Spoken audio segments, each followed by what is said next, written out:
Okay. Hey, how's it going? It's Jared. It's Jack. Welcome to the Schemeology podcast. We're back, baby. Once Intro again. music. We're back. And today's a fun one. Oh, yeah. We're doing a new segment today. Schemer of the Week. Oh, And Jack, who's our schemer of the week? Martin Shkreli? Shkreli? How do you even pronounce Shkreli. this? Oh, Shkreli. Martin Shkreli, the schemer, possibly one of the most overpowered schemers I've ever seen. We are going to walk through his Wikipedia page. Yes. If you don't know who he is, a couple years ago, you probably remember maybe a headline or two about that guy who bought like a cancer drug for a rare disease and then jacked the price from like $13 a pill to like $750 a Yes. pill. And then everyone was shitting on him endlessly. Now, that's a degenerate move, I will admit. Well, it's But more complicated though. It is a little more than the media made. oh, it I sure will is. interject. Yeah. And I want to like the story arc of Shkreli. So it starts there. Well, it starts way earlier with a lot of other things, which we'll run through. But now, after a little prison stint, he's out and he's doing AI. And he's self-described as this, what I like to call, or what they call themselves, effective accelerationists. And we're gonna unpack that a little bit. But first, let's present here. I'm gonna share my screen. If you're listening, then just go to his Wikipedia or just listen. Yeah, Your we'll word. we'll walk you through. Don't worry. We'll walk you through it. Let's go here. Okay, so here we have the bro, right here. Can you see that? Is that? Can everyone see that here? Oh, I can. Oh, I you know can I see it? can. Oh, beautiful. Okay, so here we have Martin Shkreli. Look at that mug on his face. What is that? What do you think? Would you hire that guy, Jack? Like, if that mug comes into, like, what do you think if you're like gonna hire this guy for a marketing role, of course? So what do you think? Marketing role? Yeah, Um, yeah. He is probably going to make me a lot of money, and I'm going to get a lawsuit in 6 months. So the question, so this is more of a, I'm going to be honest, when you hire someone like this, you really have to run what I like to call the money matrix, which is Ooh. how much money do they make you? And then how much liability do they cost you? If they make you more money than their liabilities, like if it's a $4 million lawsuit, but you profit $8 million, we're hiring him every day. I'm just saying. I like that a lot. I feel like Shkreli, I feel like his life is packing up as much liability as possible, with the maximum amount of money until he hits the wall. And I think the wall is when you're in prison. So, And he's done that. So, let okay. dreamers dream. So here's our schemer of the week. Here's our schemer of the week. American businessman, fraud convict, CEO, hedge fund manager. I love that. I love how they have fraud convict. It's accurate, but it's a little. I like how they at least put American businessman first. That's a Yes. nice touch with Wikipedia. I appreciate that. Yeah, like they said the fraud convict right after. Okay, so yeah, he's a co-founder of former CEO of pharmaceutical firms Retrofin and Turing Pharmaceuticals. He's also a big fan of Alan Turing, which I found out today. And we'll get into a little bit of the ideology there. And he's the former CEO of a software company. It was at Godel Systems that he founded. I think that's after prison, before prison. All right, so he's widely criticized. So this is the big Shkreli. If you don't know, now you know. The big Shkreli thing is he's widely criticized for essentially his company Turing got the license for an anti-parasitic drug called Daraprim, and he raised the price by 5,000% for this pill. No, not even 5,000. 5,455%. Like if you Yes. heard that he increased the price by 455%, you go, this guy's a bad guy. 5,455%. And there was like 8,000 patients using this across the country or something like that. I made that made Can me we quickly sketchy. look at? This is just me. I hate to be the Wikipedia. Can we go look at what diseases Daraprim primarily? Like, if we click on Daraprim, will that Let's bring see. up? Because what I'm really curious about is like, if you're taking Daraprim, like, do you? It's obviously the worst day of your life. You have like some horrible like parasite you got from the Congo. It swam up your urethra and now it's lodged in your liver and you're bleeding out your eyes. Right. And you have to take Daraprim, presumably. And now you get the prescription and it's like, all right, that'll be $755 a pill. We're gonna recommend you take at least 150 pills. That will be all of your life savings and your mortgage on your house. And I feel like so okay, yeah, let's run through. So Daraprim is used. It's an anti-parasite medication. It's used. By the way, I'm not a medical guy, so This is not gonna sound great. It treats the diseases toxoplasmosis and Can you cystoisosporiasis. quickly hover over that? I want to see what that is. Because toxoplasmosis, for anyone that doesn't know, this is like a big Joe Rogan thing. It's like, Really? yeah, you never heard of toxoplasmosis? He talks about this all the time. It's Oh, no, hilarious. really? Okay. So basically, what toxoplasmosis is it's there's a parasite that infects rats, and then rats become sexually attracted to cats, and so there's literally videos of rats sprinting at cats trying to fuck the cats, and so toxoplasmosis makes the rats attracted to cats, which then infects the cats, and the cats shit it out. And apparently, I have no idea. This is like a Joe Rogan claim, which is a fun. I give him some credit. Very fun. But apparently, toxoplasmosis makes people in human beings, like if it gets into humans, it makes you Yeah. more reckless. So there's like a huge conspiracy right now. Who knows how actually huge it is? I like hyperbole, but there's a Yeah. conspiracy that toxoplasmosis is causing a ton of motorcycle accidents. Because if you do autopsies on motorcycle victims, apparently, quote unquote, again, Joe Rogan podcast experience, but apparently a huge percentage of motorcycle victims, accident victims, have toxoplasmosis, and toxoplasmosis is known to make both rats and cats more reckless, aggressive, and crazy erratic behavior. Whoa. Okay, so that's so interesting. So, and also that makes sense because, like, if you're gonna go, if anything's gonna fuck a cat, I would say it's probably reckless endangerment syndrome. Right. That's fucking absurd, and it's used so. Sorry, I have to take all that in. So wait, so Oh, it's used to treat rats people are who get fucking pneumonia. cats? AIDS victims who get pneumonia also can take Daraprim. Yes. AIDS victims that take pneumonia, it's taken by the mouth. It's used for malaria, and it also is used. It's also used to stop rats from fucking your cats and making them shit out. Insanity. Parasites? Parasites. All right, let's Okay. get back on Martin Schemeology. We're gonna end up down a rabbit hole on So, yeah, Daraprim yeah, all yeah. day. So, all right. So he raised this price by a factor of 56, and now he went to prison for securities fraud and conspiracy for activity unrelated to the controversy. I don't know what that's about. He was sentenced 7 years in prison, up to 7.4 million in fines.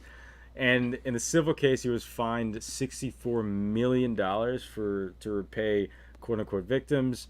These are all claims, I suppose. And he was released from prison in Allenwood, Pennsylvania. Interesting. Okay, so that's his introduction. He's a bro, and I understand. A lot of people are like, "Oh, he's a bad man. He's a bad man," but understand. I'm gonna actually defend him here. I'm gonna defend Shkreli. Someone needs to stand up for the little guy. You know. We gotta stand up for the little guy here.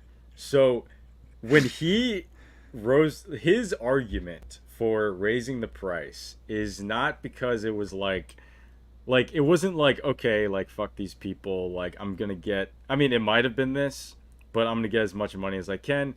He essentially was trying to save his company, quote unquote. This is the narrative he's pushing. And the fact is, the drug was severely overpriced based on market demands, and his argument was that the patent he's getting, one, he's now letting companies get it for free, and in replacement of that, now the cost is super high, but not even close to as high as it could be. That's Right. his sort of argument here. That he's discounting these companies to license it, apparently, or however the legal terminology around that, and he's also raising the price to a point where they can actually make a profit. If you include, I assume, distribution, now that he's opening it up and making it more available. That's like the argument, because like optics, especially, and I remember around the time people like Sanders and things like that, who around the time I was actually a fan of Bernie Sanders. I have a whole that's a whole like episode to talk about my devolving into insanity back then. But like Sanders and people like this on the liberal side will look at the optics of something and then define the entire thing based on it, and both sides do it. I'm Of not just course. gonna actually say, but both sides, a lot of it's mostly a political extremist thing actually. But like that being said, it's way more complex, and people will take these high quality schemers and they'll be like, "You're the bad man because of the narrative." And so, okay, Can we actually go up really quick? Because I just saw a sentence. It's right. Scroll down slightly, Oh, a little bit more. There it is. Shkreli told Vanity Fair that he developed an interest in chemistry when his family suffered from treatment-resistant depression. That is the ultimate schemer thing to say. He's like, dude, my cousin was just so sad and Yeah. drugs just wouldn't save his depression. So I decided I needed to become a chemist. And that's Yeah. why I created Oxycontin.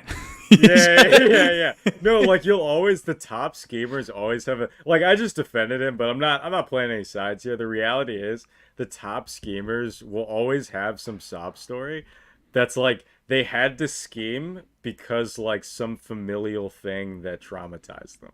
It's like I had to scheme. You can see it. It'll be like Jay-Z's like I had to sell people crack. I had to. Right.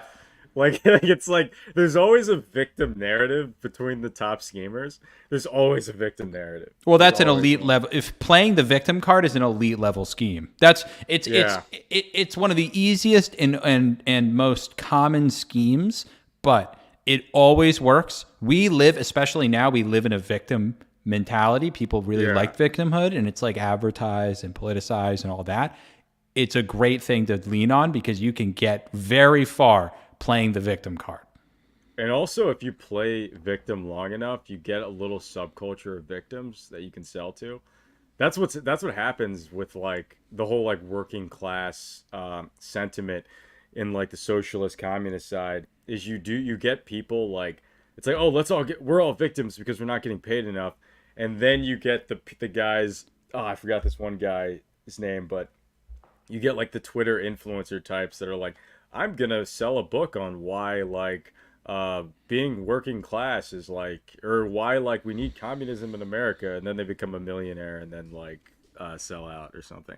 It's like people will use their victim status to find a little subculture of victims and Of then course. sell to their anxiety. Are you a demisexual struggling to make it in as an actor? Well, I've built up a following of 50,000 people who are also self-prescribed self-described demisexuals. Now I'm selling them a course that's only $15.99.99, and they just have to make 3 different installments to pay me, and I'll teach them how to break into acting as a demisexual.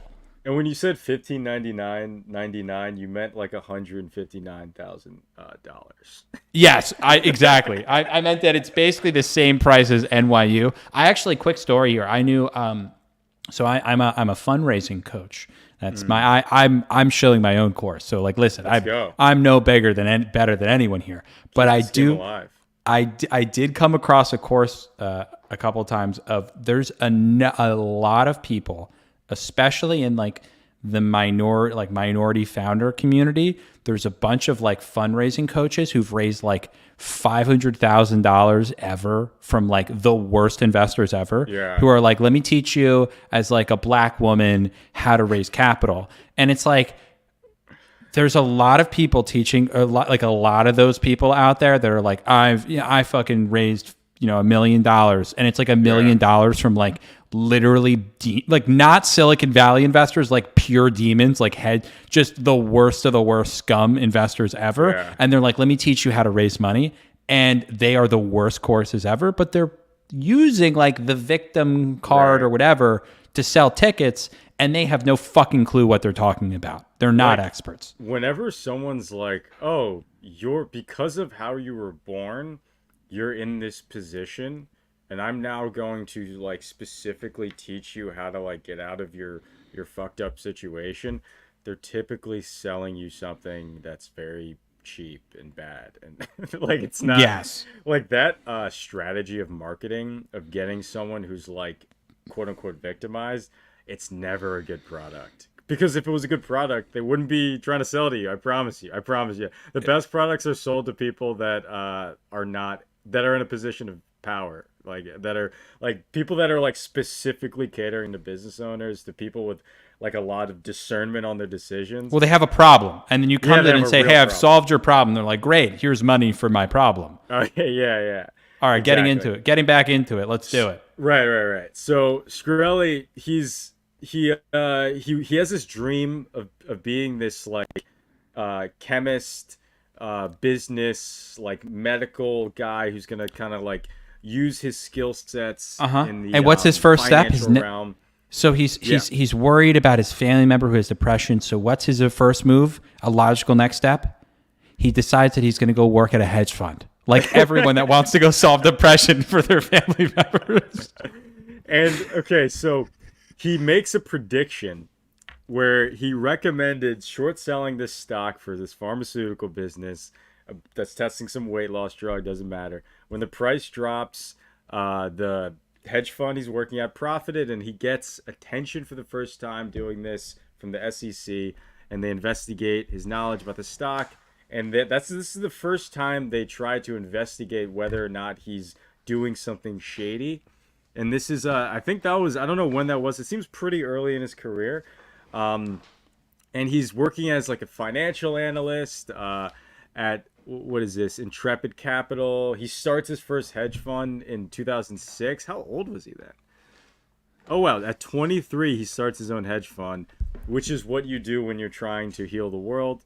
And, okay, so this is a big moment in Shkreli's life. I want to unpack this a little bit, because I feel like if we're going to talk about Shkreli, we're going to unpack schemers. We have to unpack the origins a little bit.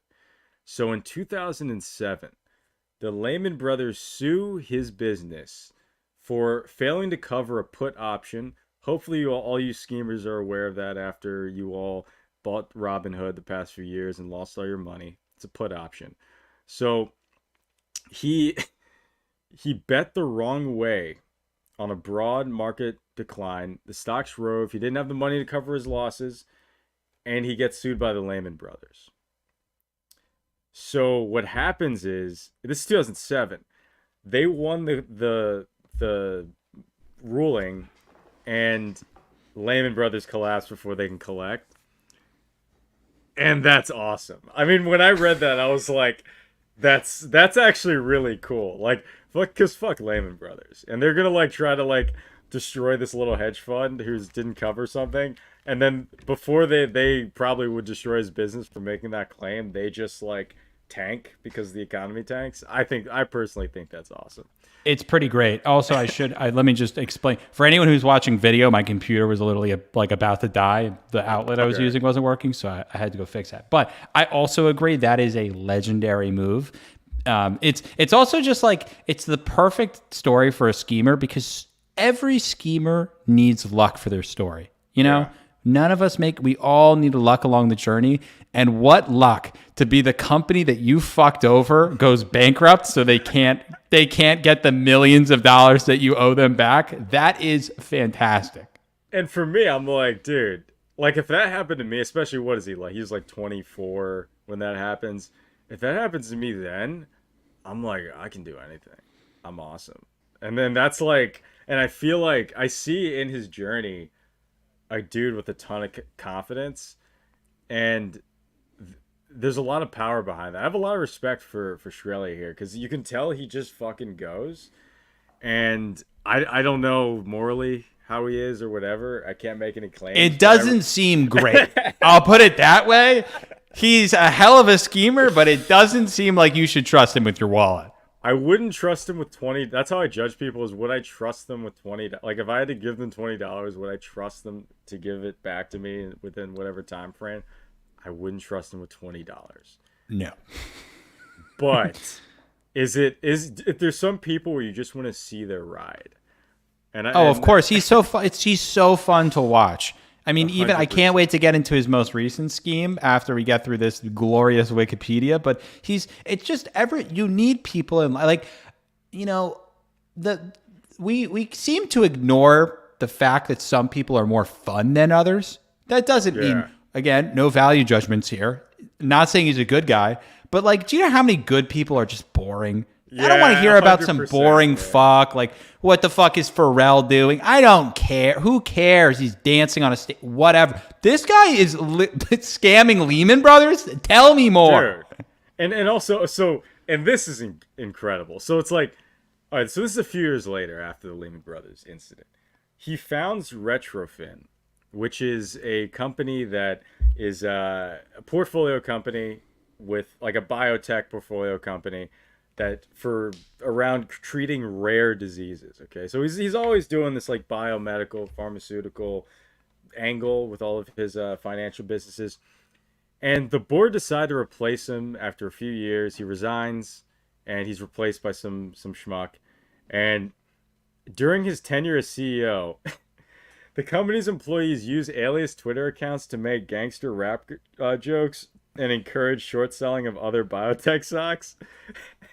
And the Wikipedia wants to make note of that, but understand, like, that culture is what dudes like in that environment. I understand a lot of people may hear that and be like, oh, that's so like crude or whatever, but that's what that, like, there's honesty with that. Like, yeah, the employees were like, they like gangster rap, like a lot of fucking finance bros do. And they would encourage short selling of other tech companies. So they're competing. They're competing in their own small way. You know? I'm not, listen, again, we're not saying there's honorable schemes and there's non-honorable schemes. Yes, and this one does seem like it's falling closer on the spectrum of not very honorable, which, you know, I like to consider myself an honorable schemer. Same with you, Jared. Of course. Morally righteous folks, but these people are fun. I mean, the idea of like 65 dudes just like trolling, being like, dude, Kalanistofen is a fucking shit company. Their CEO's fucking pigs. Definitely short that shit. Like, that's super funny. And like, in using all this new media to kind of push those boundaries on what exactly is either insider trading or what's it called when you're just like slandering a stock, but like really pushing that, because like there's so much new media and ways to like communicate. Yeah. But at the end of the day, like, the SEC just fucking hates all of it. So dude, I would tread carefully. Yeah. This is a quick tangent. Did I ever tell you about the troll box days in like early crypto trading? No. So the troll box was on at one point, and like from like 2016 to like maybe parts of 17, the number one cryptocurrency exchange in the world was this crypto exchange called Poloniex.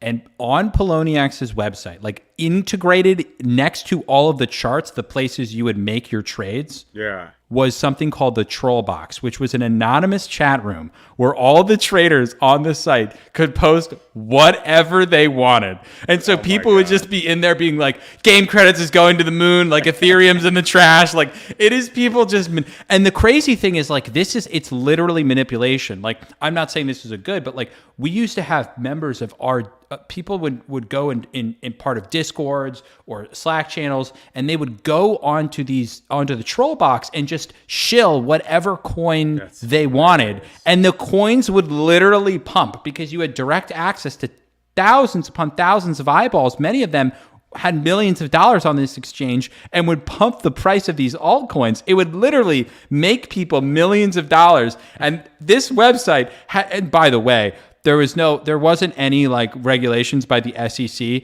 but the fact that these fucking idiots, like, can you imagine creating a crypto exchange and being like, it'll be fine. Like, we'll have the troll box couldn't possibly, like, there's no securities law in crypto. We'll just have the troll box live on our website. And it's funny because that was 2018-ish, 17, or like what time period is The this? height of the troll box was 2017. 2017, because I remember around that time I was starting a little contracting like business where I would just do a ton of software engineering contracts, and I would like subcontract some stuff. And I remember during this time I was helping a buddy out who's now, I mean, he's one of the, He's now in jail. I would love if you were, he went to jail. You know, Chainlink, he was like their main, I remember he was like one of their first hires, and he runs, they wanted to make him C-level, but he just runs their PR. And he was someone when I was in high school, he would like get us after hackathons, get us into like Life Hacker and shit. He's a great guy. But like I remember this startup, I won't talk about like the situation they were in specifically, but I was helping them out with web stuff, and they were doing it was like super early utility token stuff. Yeah. Like super early. And they're in these meetings, and they like raised, I don't even know, you know, the ICO shit. It was hundreds of millions, sure. Dude, it was like crazy when they told me the numbers. Like I was like, okay. And then like there was like I had to meet with them because they were like in New York, and I was in New York, and I was like meeting with them, and they were like talking about all this SEC stuff they have to deal with, and they're like, yeah, we're gonna have to like stop end the company and all this. And I was like, wait, why? And then they're explaining it, and I'm like, wait, so that means none of this is viable. Like, I was like, wait, so like, because they were doing something, it wasn't even remotely like shady or anything. And it was like, and the SEC was like, yeah, we just don't want any utility tokens. And they just like threw the book at him, and I was like, oh, so it's all gonna crash. like I was like, you can't make any of these crypto businesses. But like now things are changing a little bit, but that blew my mind. It fucking blew my mind. All right. So, Shkreli. This part's interesting. After Shkreli's departure, he departed Retrofin. They filed a $65 million lawsuit against him, claiming he breached his duty of loyalty to the biopharmaceutical company in a long-running dispute over use of company funds. And they committed stock trading irregularities and other violations of securities rules. And the lawsuit alleged that Shkreli had threatened and harassed a former MSMB employee and his family. By the way, these are just accusations. You know, they're allegations. But like this is a track record. Like that's what allegations do. Like now everyone sees this. Understand, when you're making allegations on people, the shit sticks. Okay. I don't know how legit this is, but the series of behavior doesn't look great. Like I'll be totally honest about Shkreli here. It doesn't look great. What do you think about this? What do you think, like, when you see this pattern of behavior? He's certainly committed to the game. I'll say that. No, it seems like he's not legally inclined. Let's say it that way, you know? That's a good way of putting it. You know? This is a fun part next. I like this. Oh, did you see the part that when the U.S. Attorney's Office was coming after him, Shkreli invoked the Fifth Amendment for the right against self-incrimination? So he basically, which, by the way, that's a total schemer move to do. Oh, yeah. And I recommend, recommend this to everyone, which is do not talk to anyone. Lawyer up and say nothing. 100%. You can't, whatever you're going through, you can't handle, nor should you. Stop fucking talking right now. Don't talk to the cops. And especially, do not talk to the U.S. Attorney's Office. No, don't talk to anyone who knows how to talk anything. Any legal speak ever, from the police level and up. Don't talk to anybody. Don't don't don't talk to your wife. Yeah, Don't dude. talk to anybody. My mom's a lawyer. She would always tell me, she'd be like, even if you witness a crime and the police try and come get your name, don't give them your name. You Yeah, know, only be and the reason to not do that is so that, worst case scenario, they're desperate to find someone and they see a name, they're like, what about this guy Jared Wright? He was at the scene. Let's go get right, him in for questioning. And it's like, the fuck, why right, do you don't want to overcomplicate your life, or they don't exactly. want to bring you into the case? Like, you don't need that on you. And also, like, they're just gonna investigate. They're gonna try to find information, and you're a part of that blast radius. Like, you don't want to. You don't know. Like, no matter what you're into, you just don't want to. And also, depends on the crime and the people associated. You don't want to be like associated. It depends on what it is, but if it's something gang or mafia related, it's like that stuff's real. It's not just movies. Like there's people that will like it's like your name's on a list of people that saw something, like you might get contacted. um okay, so so this columnist says Shkreli was intelligent but too immature and unfocused for the job of CEO, which and this is interesting actually. So the the person who was hired by him that took over, that replaced him, said that he's a uh, brilliant intellect, visionary, but they called him a Pied Piper, which is going to be interesting once we get into later stages. And he's worried about not only getting straight answers from him. So a lot of these schemers are often put into that Pied Piper category. If you don't know, it's really just a visionary who's just saying these like lofty ideas, but doesn't have that follow through punch. Um, like that's such a that often happens with the best schemers, because so the best of the schemers are the best visionaries. That's just a reality. They're able to say something and get the people going.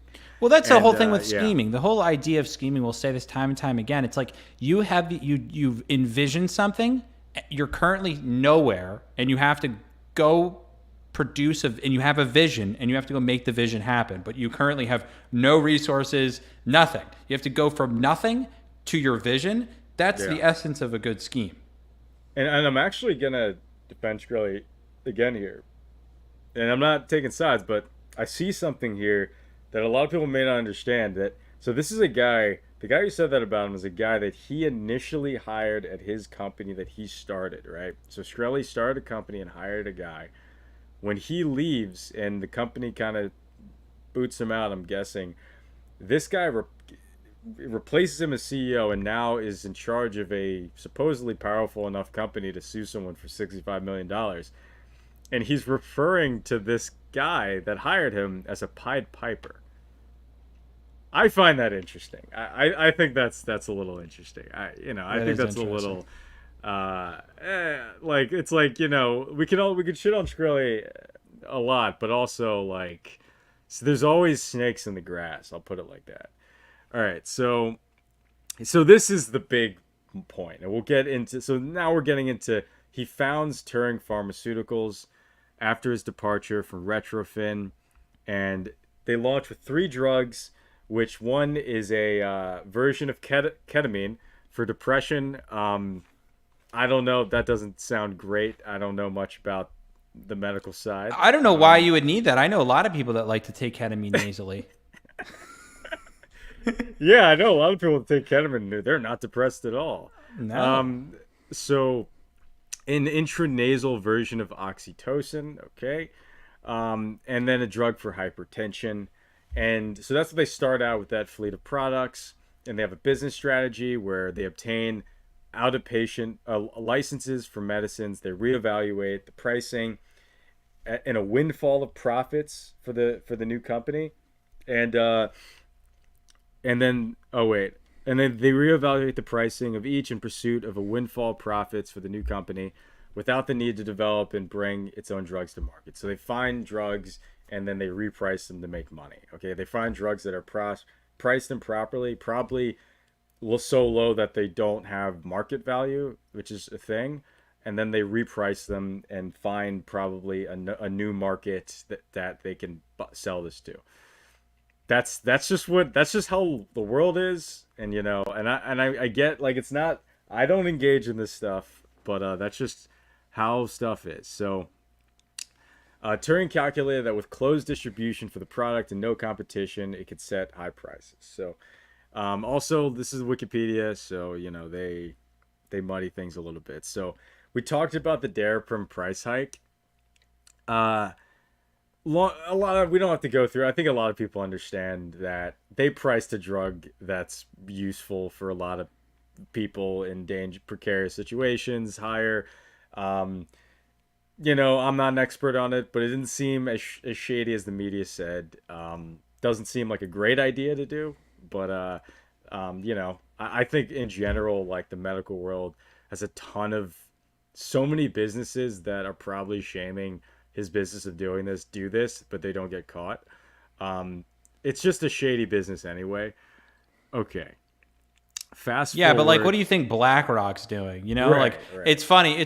That's the thing is like, it's what he's doing is not good, and I'll even say, like, this guy It's does not seem good. he kind of seems like a big shitbag, to be honest. Yeah. I would love to meet. Hey, by the way, I wish him well, and I would love Oh to meet yeah, of him. course. He seems like an interesting fellow, but does not seem like a morally conscious individual. Right. But again, fun. As the great Tim Dillon would say, he's a fun guy. He's a fun guy. And this he's a is his yeah. This is his words about the whole situation. He says if there was a company that was selling an Aston Martin at the price of a bicycle, and we buy that company and we ask to charge Toyota prices, I don't think that should be a crime. And it gets complicated when the Aston Martin is used to save people's lives medically. It also goes from even a bicycle, like you take $1,000 bike, and you're selling it for $155,000. Yeah. Like it's also $750 for a pill. Is that a Toyota price for a pill? I don't know much about medicine. I'm definitely not a doctor. I don't even have any college degrry. But it just seemed that like $750 a pill seems a little high. Like, what are the most expensive drugs? I don't know. And also, like, I don't know if that's like the end consumer prescription price. I don't know if that includes like distribution and like that's like a hospital buying it in bulk or like I don't really know. I don't know. I don't. But that's obviously that sounds fucking terrible. Oh, I gotta be honest. Our country might be more fucked than I realized. Uh-oh. Not good, Jared. Well, what is bad? Let me say the top 10 most expensive drugs of the world per dose. $2 million. Jesus Christ. Actually, he might be pricing this like a Toyota. It's just that our healthcare system is so fucked that a Toyota costs. Oh my god. But that's what happens. Like, real quick about the medical world and about like our economics in the country. And I'm not like I'm definitely I far prefer capitalism to socialism. It's pretty obvious it's the superior system. But you have to understand, like, with these incentive structures, you're gonna have dudes that just like take advantage of the system. That's just what's gonna happen. And like it's up to everyone to just use their right behavior. Like stick to your moral code with everything in business. But the reality is, like, business, like if you have no morals versus morals, you're gonna beat like your competition typically. I mean, in an upfront cost, like I mean, upfront way, because like long term, if you're playing as like a 200-year-old business, then absolutely not, because you'll fuck over a ton of people, and your business will maybe make a lot of money in 10 years and then just crash. But like that's why I think it's good to have these like long term plans. All right, so okay. So yeah, we have people. So this is when people discover this. You have Bernie Sanders, Elijah Cummings. You have all these people crapping on the boy, Shkreli, and this doesn't read well. Long story short, they don't change the price, and he goes to jail. And he His biggest mistake is that he didn't start lobbying government representatives sooner. you think? Yeah, of course. Because what do you Yeah. think? Every other pharmaceutical company in the world sells like aspirin for $10,000 a pill, and you don't hear any. There's a reason he's in the newspaper. It's so that companies like Pfizer and Purdue Pharma and every other horrible pharmaceutical. And maybe I should say horrible because like making a value judgment is not actually very useful here. But like Yeah. our pharmaceutical industry is fucking criminal.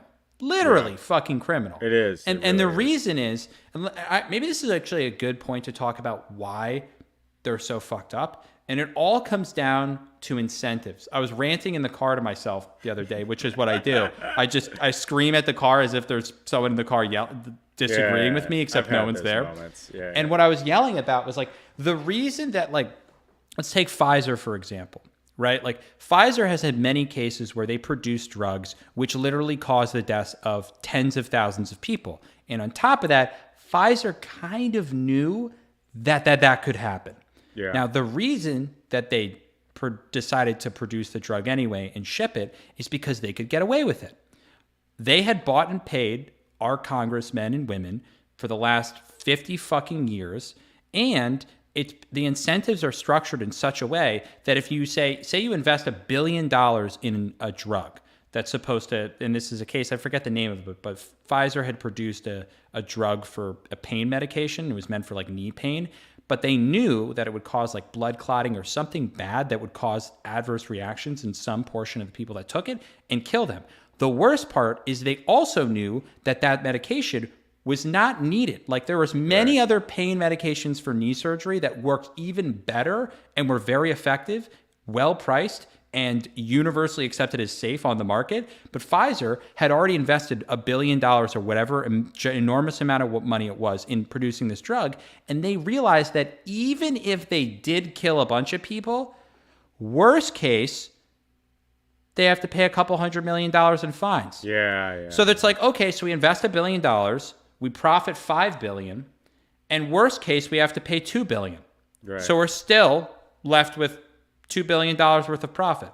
Like they're leveraging fines and like they're leveraging legal issues. Like, and no one at the company is going to go to jail because we don't arrest people that work at Big Pharma. We go, Right. oh, sorry, you get fined. Like even the Sackler family, these people created OxyContin and knowingly killed, which killed like upwards of 1 million people in America. 1 million people, a genocide. it's fucking insane. And they cause heroin, hundreds of thousands more, not even hundreds, millions more are still addicted to this day to opiates because of the Sackler family. Yeah. And none of them are going to go to jail probably. And they're still going to probably be billionaires. So what this means is that our system of incentives is set up in such a way that you can make $1 billion killing 50,000, 100,000, 1 million people, and our government will allow that to happen. So who wouldn't do that? And the thing that pisses me off is if you ask the common person, they go, oh, I would never do that. And I go to them, I say, oh, really? You're telling me right now that if I offered you $5 million or a year for your you and your family would get $5 million and you guys would benefit, but the rest of America would be harmed, you wouldn't take that deal? 95% of Americans would take that deal to fuck over the rest of America right now. Because people are selfish and they don't like to think about consequences in aggregate.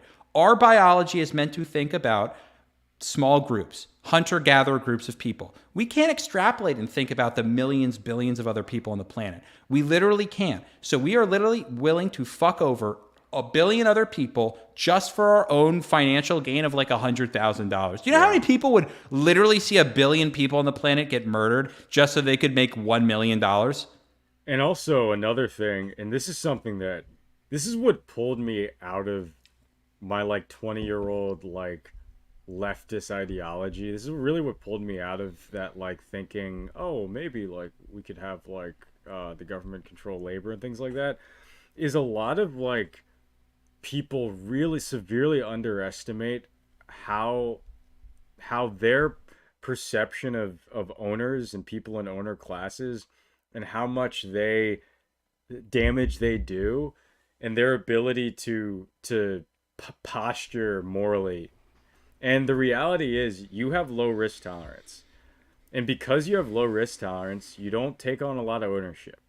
And the reality is, the more like people will do some of the most morally irreprehensible things simply working at like Starbucks, that they don't fully understand that you like stealing some like thing in the back because you're like a little hungry that day, that like isn't good. And the equivalent of that, if you were in a position of power, is something that's going to damage a ton of people. You know what I Yes. mean? Like these are both morally actually equal. It's just that the blast radius is You just don't more. have power. You just don't have power. And But it's if you like had power and you were willing to steal, you're probably willing to fuck over a lot of other people. exactly. And And it yeah. that was my whole point with incentives. It's such a great point, Jared, which is just like people, we always do this where we like, "Ugh, I would never. And you know what I was thinking in the car the other day? I was like, I'm one of the more morally righteous and like self-aware and accountable people that's out there, and I might Knock take on that wood, deal. dude. Knock on wood. But the point is If like you say that, something bad's gonna happen. but my point is like I might take that deal. Like I'm a human being. Like you could Yeah. absolutely if my cards were different, if I didn't have, Yeah, if I yeah. wasn't prosperous and had like a good upbringing, are you kidding me? I might Yeah. do some heinous things because I'm a human being. Yeah, and it's good not to like cast a ton of judgment. So I'm trying to like stay aside a lot because it's like you just don't know what's going on a lot of the times. Like and it's like and people nowadays with social media culture love to posture moralistically on like on the they whatever they have, that they're the better people because they didn't. And it's like this will be someone who's never had one person under them. And like they've never had ownership over any projects that have impact. They have like, and I'm not saying that doesn't mean that like you can that makes what other people what they do right. But like I think before you like analyze situations, you have to use your empathy to put yourself in other people's positions. It's like and then like cast judgment. Like then cast judgment if you're like, hey, if you're genuinely like, hey, I'm actually like a better person than that, and you like know in your heart of hearts, like, yeah, fuck it, let's like cast judgment, sure. Um, yeah. So all right. So Turing, after he's in prison, they changed their name to avoid. It's a PR move. They changed it to Viera, and and I think they changed it again later on. He keeps running his company from prison, which is a top G move. A top skeever move. And he so he's facing a Bureau of Prisons so a Bureau of Prisons is investigating into his I think business life because he's prohibited from running a business from prison and possessing cell phones. Um so he's still scheming. Like they didn't really stop him. And I heard him talk in an interview about how he got a lot of respect in prison, and also he would like give people shit because of a lot of these moves, and and I can kind of see why. It seems like he was still finding ways to get resources in there. So his company recently declared bankruptcy, and it seems like there's a lot of assets that were seized or that were made as liabilities. And so pretty much, so now let's get into, we can actually go down to the recent things. Actually, I'm going to go look it up here. Yeah, Doctor, let's get right into it. Dr. Gupta, this is the most elite level scheme. So the whole point is he has had his Wikipedia page. It would take some time for us to get through completely. All you need to know is over from 2020 to 2023, the guy was up to a whole bunch of bullshit. All right, he was scheming in jail. He was a complete fucking menace. But now let's get into the meat of it. and I want to get a quote from what he's saying here. So you just heard largely his whole story, right? About his medical, financial, like business practices, doing things in the biomedical field. He's now barred from doing any sort of financial, medical related thing, right? That's like he'll go back to jail. But now and I think securities industries as well. Now he's starting Dr. Gupta AI, which is a virtual healthcare assistant that he believes will disrupt all medicine and become the source for everyone to get their medical information. Is this AI? He says, my central thesis is healthcare is more expensive than we'd like, mostly because of the artificially constrained supply of healthcare professionals. It's a good, there's a good point in there. And he says, I envision a future where our children ask what physicians were like and why society ever needed them. That's, I don't know how I feel about that statement. That is some demon schemer energy. That is just like, you're not going to need any doctors. The only doctor you need is Dr. Gupta. And by the way, you know what you need? Daraprim. Dr. Gupta always recommends Daraprim. And also the company, because I don't think he can do any companies that are like, that's like literally like medical, like pharmaceutical. Yeah, he's banned from pharmaceutical industry, but he started a company called Drug Like, and the company, this is an AI technology business that's doing things with medical information. So it's not so much pharmaceutical industry, because he's not like, this isn't going to compete with any pharmaceutical companies. So that's one of the most scheme fucking energy things I've ever heard. But also, can I also say, let's do a quick breakdown on Dr. Gupta as a scheme, because it's a smart idea. It's an interesting idea. It's an interesting idea. So the whole concept is, we know about AI. You go ask an AI a question like, how many gallons of milk would it take to fill up the Grand Canyon? And then it can give you like a pretty accurate breakdown of how many gallons of milk it would take to get in the Grand Canyon. Well, newsflash, there's all this information out there about health, medicine, healthcare, etc. So if you type in, hey, my father who's had heart problems and is currently dealing with hypertension is having pain in his left shoulder, and he's got a mark on his chest or whatever, and Dr. Gupta can be like, yo, dog, he might need to check out, like he might be having a heart attack, he's actually prone for a stroke, you should do X, Y, and Z. So it's like using AI to have this AI spit out, like, given the information you've told them, the most likely scenario, which inherently, I have to say, that's obviously where we're going. Like, that is inevitably going to be a large part of medicine in the future. It just makes more sense. Newsflash for anyone that hasn't realized this, there's a lot of doctors who are complete fucking dipshits. Yeah. I've had friends who've nearly died because doctors have misdiagnosed them. I had a friend, Tristan, who can't produce B12, and he for years was depressed. He felt terrible, and he was getting worse and worse and worse. And he was just like, I'm going insane. Like he was breaking down, crying, and every doctor was like, you're fine. There's nothing wrong. It's mental. It's depressed. Go get on antidepressants. No, turns out he was B12 deficient. So B12 deficient that if he went another 6 months, he would have died. You need B12. Yeah.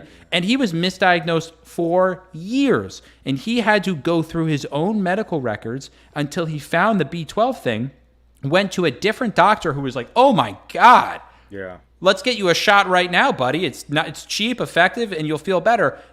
Instantly started feeling better. Yeah. And also, if there's two comments I have about this to sort of support what you're saying here. I totally agree.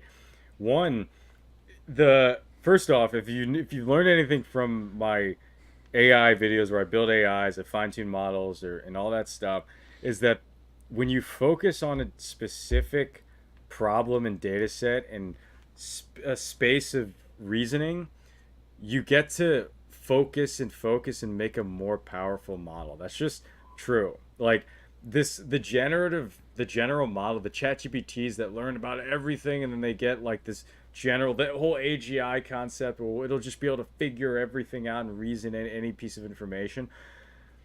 That's a weak position. It's not efficient, and people focusing on these, like, it's like just do a medical AI. That's where the shit's at. My second point is more to your point, Jack. So if you're like worried, okay, so like this medical AI is just going to be making predictions and it's not going to be fully accurate. The fuck do you think your doctors are? You think they're not like predicting shit and guessing? People will like think lab coats mean that like this is just the source of truth, and you're holding them to being your court of medical law. The reality is, a lot of your doctors are just making shit up, and and a lot of them, hey, if you trust, the thing is, you can't really trust a machine as much as you can trust a human. If you have a relationship with your doctor, I don't think anything can replace that. But the reality is, if you want if something can look at all the medical information in the world and approximate find all amazing amounts of patterns that a human can't do, why not leverage that as a resource? I mean, of course. And again, this isn't to say that like I'm not going to a doctor and I'm trusting Dr. Gupta. No, I'm going to the doctor and so should you. Yeah. My point being that like anyone that takes like a super anti stance on this is like it's just naive because I guarantee in 15 years, you know, machine learning and AI will be so good that there will be AIs that are really, really effective at prescribing or diagnosing a huge percent of ailments. And you might use them in conjunction with a doctor. I think likely a doctor will be using the AI and actually be the one that's like running the AI to help diagnose. But like, it's definitely going to be a thing. So like anyone who's shitting on him, like this is ethically wrong. It's like, oh, fuck you. Like, you know, there's like, that's exactly like, you don't like it because he's doing it, which that's fair. But to say that like, this is just ethically wrong in general, that's fucking dumb and you know it. And also like, it's not, whenever people try to like make all these like moralistic claims about technology, especially ones that aren't like literally making like a nuclear bomb, but even then it's like, okay, it's like, is that gun that you own and that like sword, is that ethically wrong? I don't want to get, that's a whole philosophical like discussion, but like whoever, all these people make these ethical claims, it's like, at what point is technology just like, at what point can we just blame the fucking person using the technology? Like, why? Like, let's just make stuff. Okay, this is actually perfect because we're now getting into Martin Shkreli's most recent sort of business and his identity as effective accelerationist, which I really want to talk about. Because do you know about effective accelerationism, Jack? I've heard about, I forget. Give me the rundown. Let me as I stop screen sharing, but that's okay. I can. I'm gonna get the exact definition here, because this is happening. You've seen on Twitter like E/ACC. I'm sure. Like, have you seen that? Yeah, no, I've seen it. This happens often, which is like, I'm kind of a dork, so I hate what everyone else is obsessed with. So like I won't watch a TV show until like 7 years later, until no one's talking about it, because I just like, whenever people are really over talking about something, I'm like, meh, I don't care. Yeah. So like I've heard this, so I've been purposely kind of avoiding it, but give me the rundown. So there's like right now in the tech world, there's AI, and it's this big, leviathan that's kind of dominating the spectacle of tech, and there's people that are super scared. There's people that you talk about AI and they're like, okay, we're all gonna die. It's gonna take all our jobs, and it's gonna take over the world if we keep making it stronger and stronger and stronger. It's going too fast. Eventually, it's gonna kill all of us, right? And then you have the people that are the effective accelerationists, and they're the people that sort of see the fact that, I guess I can't even find like a good definition of it, but I'll just say it.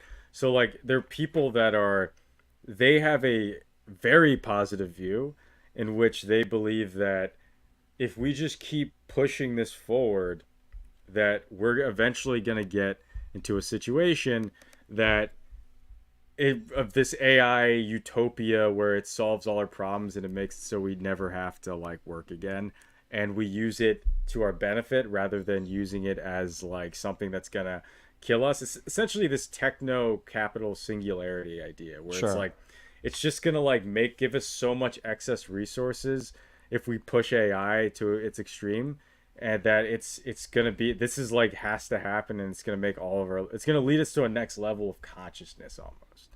So you have two different opposing sides right now, and right, and Shkreli is the reason why we're talking about this. Is Shkreli is a EAC. He has it on his Twitter account, And I find it interesting because, like, when I think about that, I'm like, man, would I invest in someone who's building an AI product that's EACC or that's one of the AI doomers?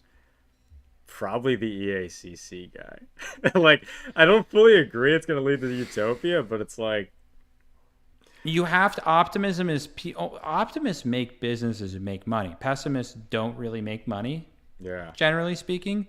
So I think that that's kind of a fair argument to some degree, which is, like, these people who, like Mark Shkreli, who are like, AI can solve all of our problems, so we should just accelerate as quickly to that like end goal as possible.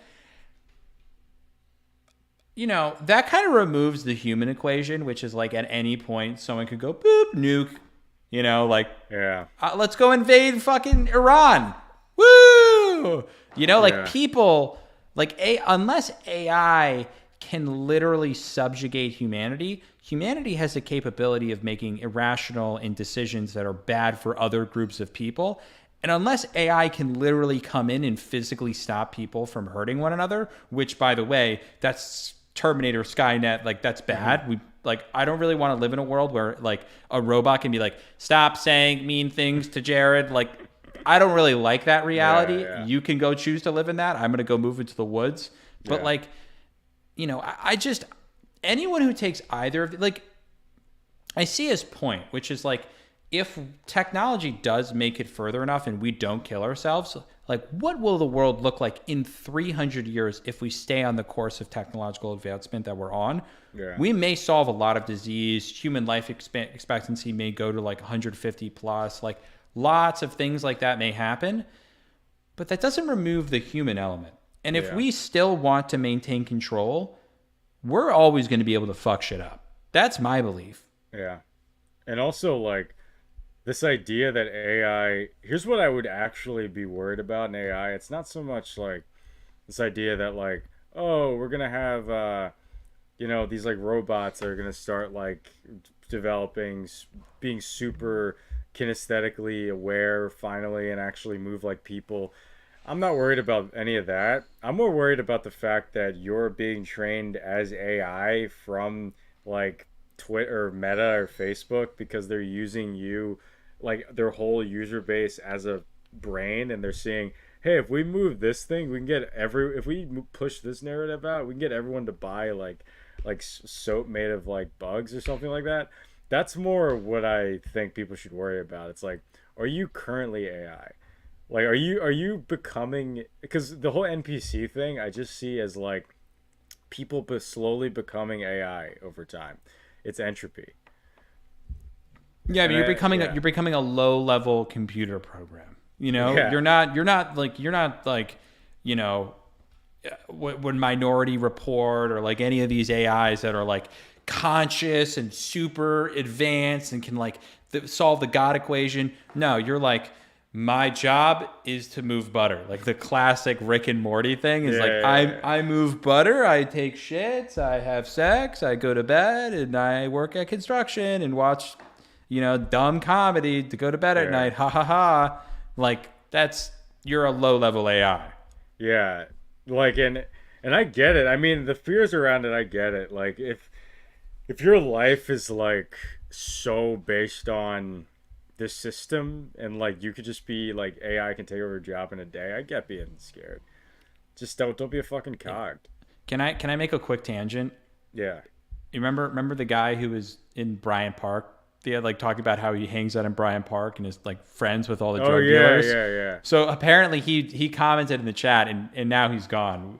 But Yeah. he commented something that's very troublesome. This Oh no. for reference, for Wait, anyone who let doesn't me- know, a couple weeks ago, we had a guy in the chat who, shout out, thanks for tuning in, love your support, but slightly worried about you, who was talking about how he like hangs out with like vape shop owners all the time, which that's nothing necessarily wrong with that, but that like drug dealers asking for business advice all the time. Yeah. So he's like, I just don't know what to do with all these drug dealers. And I'm like, well, maybe you should probably stop spending so much time around drug dealers. Yeah, First they're not the recommendation. best bros. Yeah. But his latest comment was, should you borrow cash to finance trades and buy a company? fuck, dude.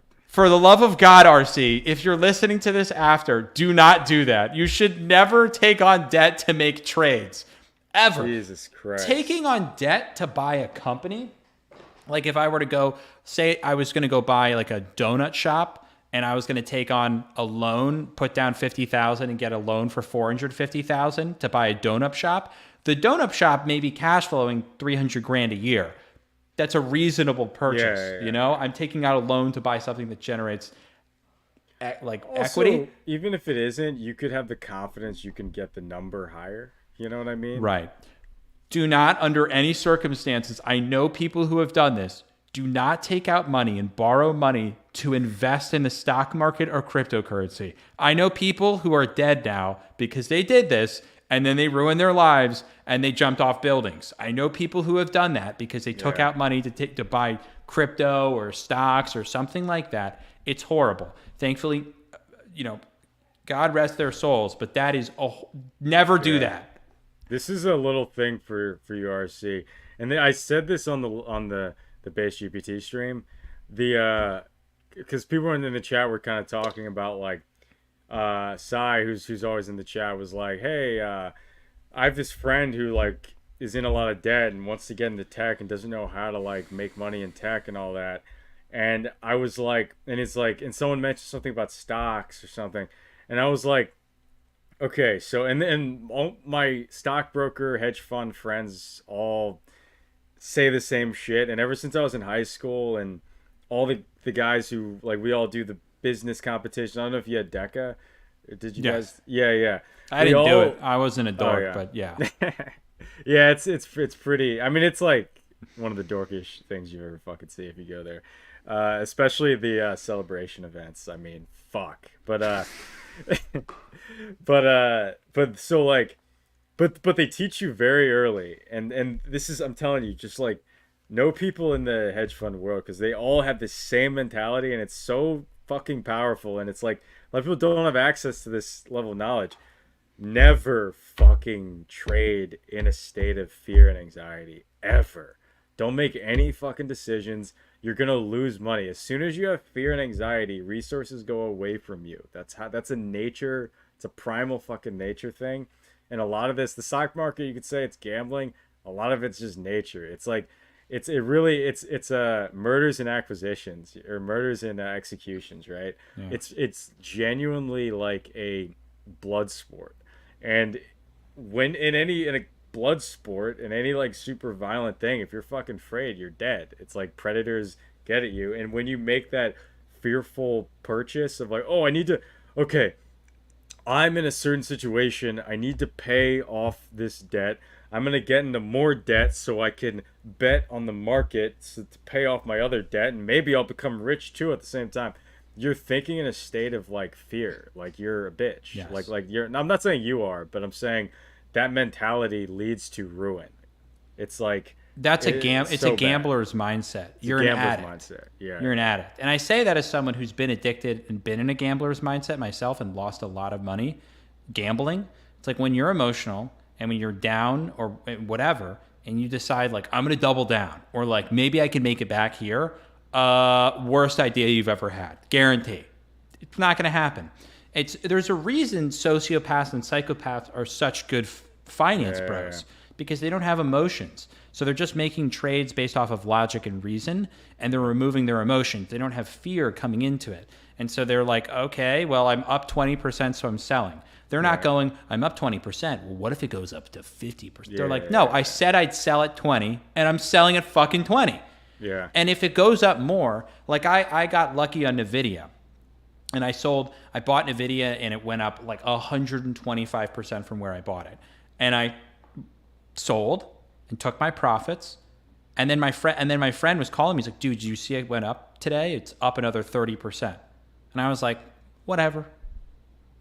I made 125%. That's good. Great. Yeah. It's great. In 4 months, good.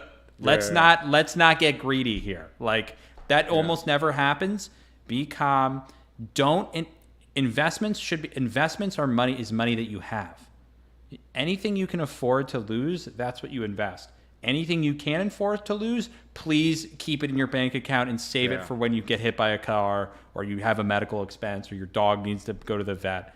Do not go in debt to make a trade. That is the worst idea. Well, in general, if you have to ever ask any man whether you should be going into debt for any reason, You don't shouldn't. go into debt. Yeah, It's you're- not for you. It's Yeah, for you're- the people who don't have to ask. Yes, yes. The reason you asked is because you knew in your heart of hearts that was not a good thing you should be Yeah. doing, and your answer is Papa Jared and Jack just told you don't. And No. there's dudes that can leverage debt, and they'll do it and they'll crush. You're not if you're ever asking, you're not one of those guys. Like Because they understand debt. They understand Yeah, debt yeah. leverage. They understand the liability behind it. They understand how to get out of it. Most people I know that take on debt are taking debt under a limited liability company or another entity where if the company goes under, they're not liable. That's Right, the whole right. point. You're not personally taking out debt. Your company might be taking out debt. You know, if you're on the hook, like I had a friend who's looking for office space right now. My first question is like, he's like, I found this great office. It's going to be $9,000 a month. I was like, who's liable? Is it you or your company? Mm-hmm. And he was like, oh, I think it's going to be me. I'm like, okay, well, don't sign the lease. Mm-hmm. Because God forbid anything happens, you're going to be out $400,000. Yeah. You. Yeah, Not and your it's- company, you. It's so funny, and we're reading about Shkreli's situation here. There's a lot of situations where, yeah, he starts companies and he puts the liability on the companies, but he's getting in a lot of civil cases here in which he becomes liable, and then the onus of someone losing money or someone being endangered or someone says some asset is he's personally like legally liable for that asset, and as soon as that starts accumulating, that's when he goes to jail. That's the narrative of his life. As soon as his personal liability reaches a certain amount of point, he goes to jail. Of course. So like I would say really worry about like are you taking on debt because you're afraid and you're anxious, and is it personal? Like is it through your LLC?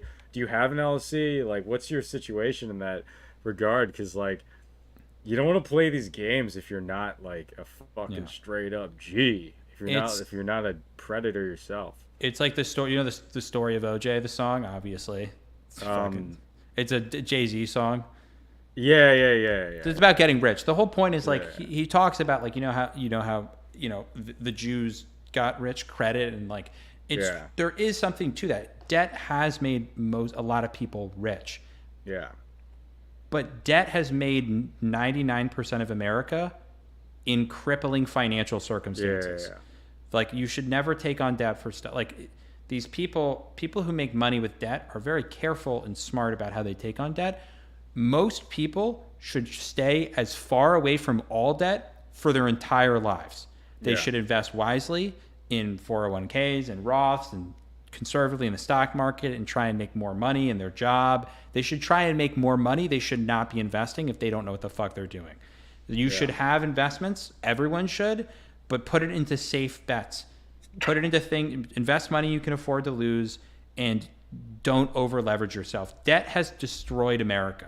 Debt has literally destroyed most Americans' lives, and it's just so sad to watch so many people impoverished because they went to college or they bought $50,000 worth of Gucci products on a credit card, or I knew some guy who got his skydiving license which cost him like $25,000 and went for 25 grand of debt for like skydive. He bought like a parachute and all this stuff around skydiving. And I was like, oh, wait, dude, how is that? He's like, oh, I just put it on my credit card.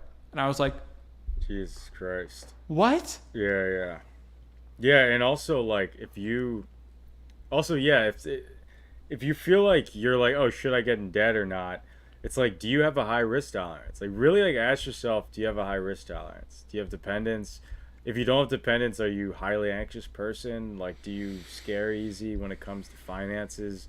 Are you someone that's like, because if you can't take on debt, like if you can't manage a building, if you can't be like, a good test is like, it's like, would you be okay having tenants and being liable for those tenants, things like that? So that's like a basic thing. It's like, can you take on debt? Because it's like that's like a thing that a lot of people will get into. And it's a way to test risk tolerance because a lot of people just can't have that level of ownership financially. And You should like ask yourself that. Oh yeah, and about like the debt in America destroying America, money is also like debt. The whole reason of a currency is it's an IOU. It's like you have a ton of resources, and the farmer's resources only really matters in one season, but people still want to, you still want liquidity, so you're gonna give each other IOUs, and it's like, and that's how they're gonna do work and get IOUs, and that's how you keep things circulating, you keep the currency going. And when you're holding on to a lot of money, you're also holding on to a lot of debt. So it's important well, uh, I guess what I mean is like money kind of, you lose money when you hold on to it to some extent. But yeah. Any final thoughts on Shkreli? He's my hero. I'm gonna get a poster for my wall. I mean, what else is there to say? The guy's just kind of the man. Yeah, he's a top schemer. He's a top schemer. He's also like, when I think of Shkreli, I think of like the tech finance bro and that ethos and like what that resembles. And there's not a lot of dudes just making it count anymore. There's not a lot of dudes making it count. I'm gonna defend Shkreli here. Yeah, we've defended him. We should also say that we also think he's morally not conscious and probably a bad person. But I will say he's fun, and he is a top level schemer. He's scheming hard. No, he's not. Oh wait, RC. Oh no. RC. Yeah, RC. Just stop. Honestly, like you lost over 100K. Yeah, just stop. Honestly, like you gotta work. Like I mean, that's the real way to get out of debt is just work. Like it's a lot of things you just can't scheme your way out of it from Schemeology. Yeah. I don't know. Try and build a couple income streams and then invest the money with a financial advisor. Find some money manager who, that's what I can't wait till I can offload my investments because I shouldn't be like I'm much more diligent than I was in my younger years. And I'm still young, but when I was dumb in 18 to 22, Yeah. so let's call it like I've gotten better since then, but like, I want to offload that. Like I know I'm there's a reason I'm not working on Wall Street. All right? Yeah. Like I'm not there right now because I'm not the best at it. I have good vision. I can predict the future out pretty well, but when it comes to making trades and not fucking myself over by making irresponsible trades, I'm not great. I will say I actually don't get that much anxiety being down. I have been down so much money but because typically, if I'm down, I'm investing in something I have a lot of conviction in. And I also know the importance of holding and waiting and not making rash decisions now. Yeah. So but I do think you should have stop losses. I do think you should have like a limit, like, hey, if I'm down 25 grand, it's going to sell. And then if it goes down lower, you can think about buying in when it's lower again. And then you'll be able to recoup your $25,000 loss. But be smart, be conscious. Hey, what's up, Art? So RC says my money manager said talk to him when I have 100K liquid. I don't think that's a money manager. I don't think that's a financial advice. Sounds like a guy who wants to make money. He's just like his bookie. Yeah. Sounds like your bookie. Yeah, that's not. He works in Bryant Park. I tend to get emotional when people are in my ear telling me what to do with my money. Then don't get more side hustles. That's my advice there. I would say genuinely just like find some work you like and just like put your head down it for a bit. Like I swear to God, like become good at something, develop skills and make money and continue to make more money doing something that you're good at. Because a lot of people can make money being awesome at shit. And a lot of people can make money playing the game. My bookie works for JP Private. Does he? I don't know. Do you know how many boneheads I know that work at JP Morgan? Let me just be abundantly clear. Smart, they would, if they're really good, they're independent or they have they have their own business. That's not qualifications for being, oh God, for the love of Christ. RC, we gotta get invested like a skill or something here. Let's try to scheme for RC. What do you think it's a good hustle for him to get into? Well, I don't know. I mean, I would need to know more about him, but Yeah, what are your you know, skill sets, RC? what is he currently? What do you do day to day to make money? Like, what's your primary Yeah, cash flow? because 100K losses in options trading, you're not good at that. So you got to find stuff you're good at. Don't trade on options. Just Don't stop at the don't don't options. don't trade on options. Invest. Open up a Roth. Go to Charles Schwab. Open up a Roth, and Hu- You're only good at hus- hustle? No, dude. Like, what are some skill sets you have in tech? Well, what skill sets do you have in tech? Because like I feel like when you lean into what you're good at, resources come to you more so. yeah.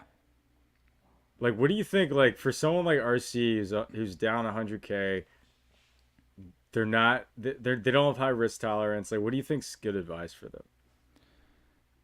Well, I mean, if you like hustling, there's a lot of honest businesses you can get into. You know, I would look at Sales. Oh, nice. I think you can look at businesses that you can buy outright.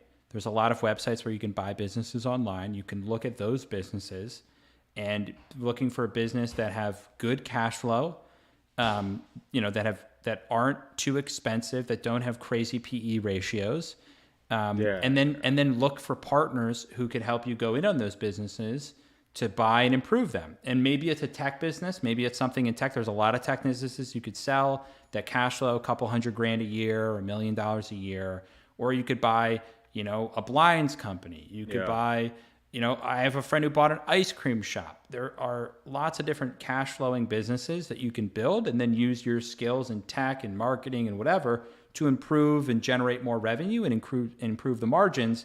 And pizza shops and food is terrible. Pizza shops are one of the worst margin businesses. Like, I actually do know some people who've made money in that, but like, I would really try and stick with high margin businesses. Yeah. Food and restaurants are one of the lowest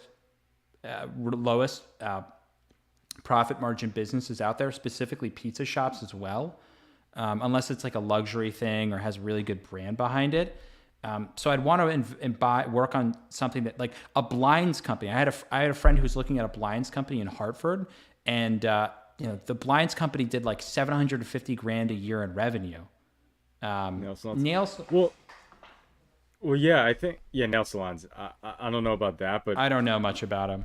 your skill set and if you have a skill set in sales in tech, if you're genuinely a good sales guy, you should have no issue making money. If anything, I would take some of Jack's advice and offload some of the liability onto a business. And I would say possibly as you're getting some money to buy that nail salon or whatever you want to do, I would say if you can do sales well, find a tech company that suffers in sales, but they have some investment, and sell the fuck out of their business. And then you can build up that little fund for you to start doing some investing once it's comfortable. Should I open an iPhone repair biz? That's hard to be competitive in. That's super hard to be competitive in. That's a land grab. I would, you can do research. You can research like profitable businesses small businesses with the highest margin. These are some places to start and you should do tons of research. Before I would buy a business, personally, I would do hundreds of hours of research. Yeah. Hundreds. Yeah. Not like a couple minutes, hundreds of hours of research to be comfortable buying a business. Because it's your life at that point. If you buy a business, like, it's a part of your life. Like you're attached to it. Every waking day you have to put honestly, opening a bar nightclub is better than honestly, if you open a bar, that's a higher margin business than any of this. I'm not saying you should definitely open up a bar. No, They're very expensive. All of these are hard things to do. My point is if you well research them and you get a team of people, one or two business partners that can help you go in on it together, so you're not fully liable yourself, and they're trustworthy and have comparable, you have comparable skill sets. Like one's really great at sales, you're really good at the tech side and the operations, you manage the books, whatever it is, find business partners, to go in on stuff together. Takes time, but And I like Art's advice in the chat, which is like consult on a skill that Yeah. you're really good at. I know he's doing that and he's finding success. Does that give you analysis paralysis? Not research. I mean, like if you have a goal, like with what Jack's saying, like if he's like spending 100 hours studying, he has a goal. It's like in the end, yeah, it's due diligence. Like in the end, he's gonna make a decision. Like Yeah, because doing upfront stuff to make a decision is good. Yeah. I found a number of businesses over the years where, I found a business really. I'll tell you my personal story. I was thinking about starting an ice cream shop.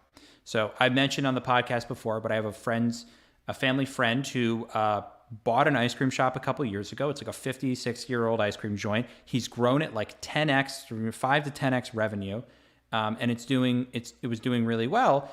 And so I was thinking about opening up a New York City location. So I started looking at places to open up a shop. I wanted something that would de-risk it as much as possible. So I found something that was like it was called the Williamsburg Food Court, I believe. So it was right in the heart of Williamsburg. This guy was opening up a food court, and he had an ice cream specific vendor shop where it had like refrigeration, all the stuff I would need for an ice cream shop. So I did a bunch of research. We called the guy.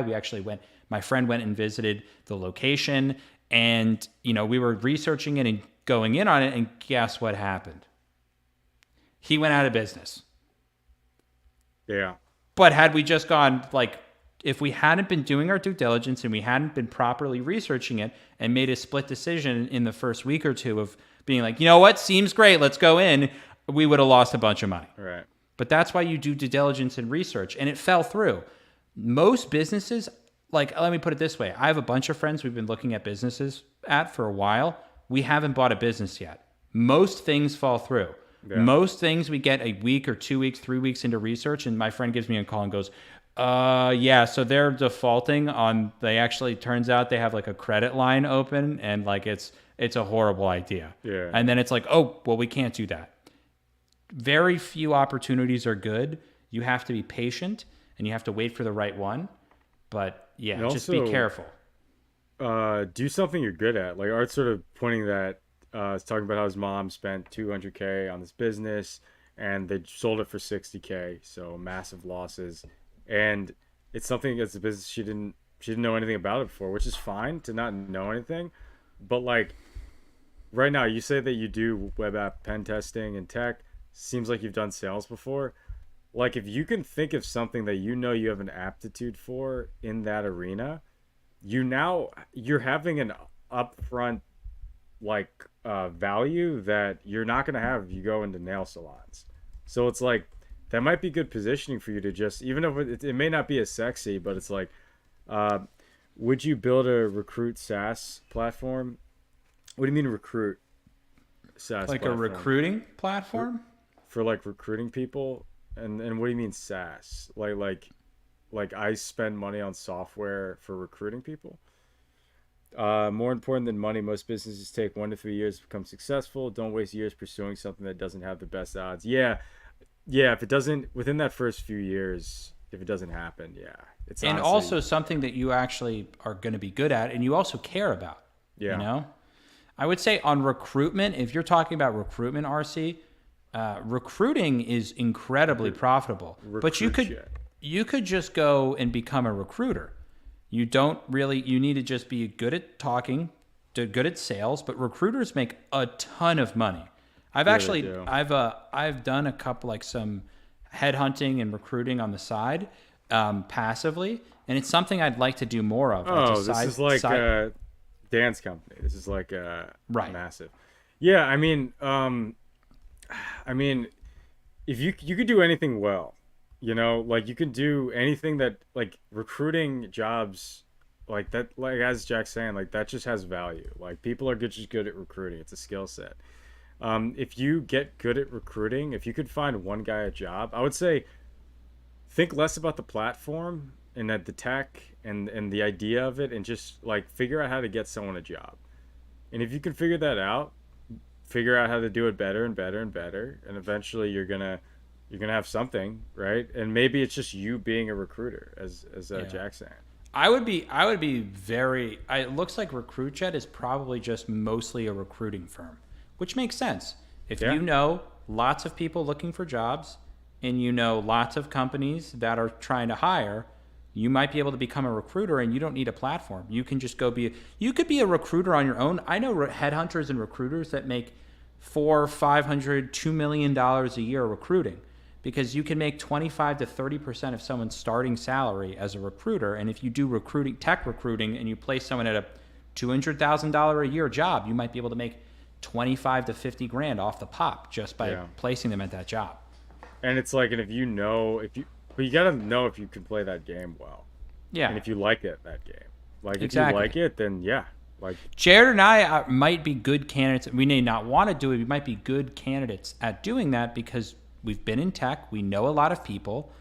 Jared knows lots of engineers. I know a lot of engineers and lots of salespeople and marketing people and whatever. But I know a lot of people. I know way more than the average tech person my age and even older. 100%. And it's still hard for me to place people at companies. Yeah. It takes a lot of effort and work. It takes a network. You can do it. I would say it's probably one of the easier ways to break into tech. And it's one of the most lucrative for how easy it is to break in. But when I say easy, it's easy because the skills aren't really hard to attain, but the effort is tremendous.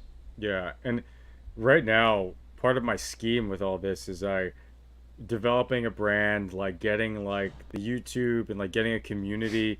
I get to slowly build like a foundation for me to have like a community of fucking crushers like in tech. And it's like that, it's a slow investment. It's going to take time, like it's going to take mentorship. It's going to take like me pushing myself with the streams, but it's going to, but eventually it's like, yeah, if I wanted to have a recruiting company out of it, I could. Right now I'm doing a consultancy, and these videos I'm making I could use that as like something to just send a client, like, yeah, I'm doing this thing you're doing in this video. It's like, but I'm building the foundation slowly, and it's something where I can leverage a community, because a lot of ideas you're saying, you could launch it if you have a community and you have a network. Totally. Starting things yourself with baby steps to test the idea in industry and got better chances there. Yeah, if you just like do little tests, like I think might have talked about this earlier, but it's like, or no, this was on the stream, but it was like, if you just like do little, like you just like push out there a little bit, and like, hey, like, does this idea make sense? Like you find a guy you think is a 10xer like on your LinkedIn or whatever, and you're like, hey, like, you just try to get him a job. You develop a relationship and try to get that guy a job, and then you just like, that's a little thing going on, and maybe on the side you're trying to start a nail salon or whatever, but you just like test the waters in places, and you'll get viability, or you won't. Art, I think I'm working on a video right now about building a pitch deck and how to pitch investors. And one of the lines I have in the deck is that inexperienced founders build product, and experienced founders run experiments and sell before they build anything. That's so smart, dude. And I wrote something like that in a pitch deck once, and it helped raise me money because I basically signaled that I ran experiments before building product and was able to get a lot of sales. And that excited a lot of investors because it signaled to them that we were experienced or that we knew what we were doing. Yeah. Yeah, that's so smart. Yeah, really.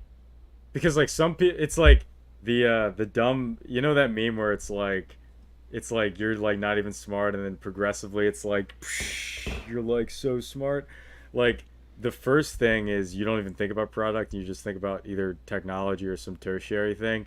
The slightly smarter midwit thing is you just think about product. And I love that whole, it's like the real smart guys are just sort of experimenting with possible customers, and like they're not even like, the product is like a means to an end. And in that, my pitch deck, my favorite thing about my pitch deck that I'm talking about is, in nowhere in my deck do I say that, I just say that Huddle sold products. Yeah. No, it doesn't say it's a website. Yeah. They don't know if it's an app. It did, because what we did was important. How we did it, not nearly as important as what you do. What you do is what matters. And if you can do that with like RC is suggesting, like if you could build an AI recruiting platform, no, go fucking recruit someone. Yeah. You don't need a platform to recruit. Go recruit, and then if you can recruit really well, think about how can you productize the recruiting you're doing manually. Always do stuff manually, and then think about how you can productize something that you're doing manually. And also, like, for instance, right now, with like, I was doing the bad thing recently with my electrical codes thing. It's like early, so it's not a big deal. But like, I'm immediately, as soon as I saw that I did this, I immediately changed. It's a part of what you're saying, where I was thinking too much about like making the thing good and like just like seeing if I could play that game of getting the customers. And then now I'm in a mode where I'm like, I just need to I'm just focused on getting customers That's and all like you talking need, to people that'll buy it, and then seeing if I can fit that. And I know I can fucking convince people to fit Totally. in that arena. So it's like totally changing my strategy because I saw something just wasn't smart, and then now like switching it. And I feel like, one thing, I don't want to like talk shit, but like I didn't like this about the business we were referring to that both Jack and I know about. I really didn't like the fact that it was so product focused and tech focused, because it's just not important. What's important is like, can you fucking solve a problem for a customer that they'll buy, and that's it. Like that's it. Totally. And you don't need overhead. Totally. It's like, can you do it without overhead? You don't need engineers. You don't need like can you just do it? Like you're saying, can you do it manually? And then can you like people, if you can solve a problem out in the jungle, in the fucking like arena, people are gonna fucking run to you and toss resources at you, like whether it's the customer or an investor or something. No need to invent something, just do something for better, cheaper. Most companies suck dick. Yeah. Totally. Yeah, dude, go walk in a law office and offer them a free pen test audit. Yeah, man. Yeah. Dude, Art's dropping fire. I sadly have to run in a sec. Oh, all right. Great. This is a fun one. We should make a clip with just the Shkreli part, I'm realizing. Oh, for sure. And then we're gonna do a longer podcast. We're gonna do some longer eps. Yeah. I'm currently, my parents just got back from a trip to Italy, so I have to go say hi to them. I haven't seen them in 3 weeks. Jesus. All right, cool. We'll do it. See you guys. Also, Thanks for tuning in. Some more clips. Jack's got a clip coming. Oh. Pressure's on you. All right. I know. All right. See ya. Cheers.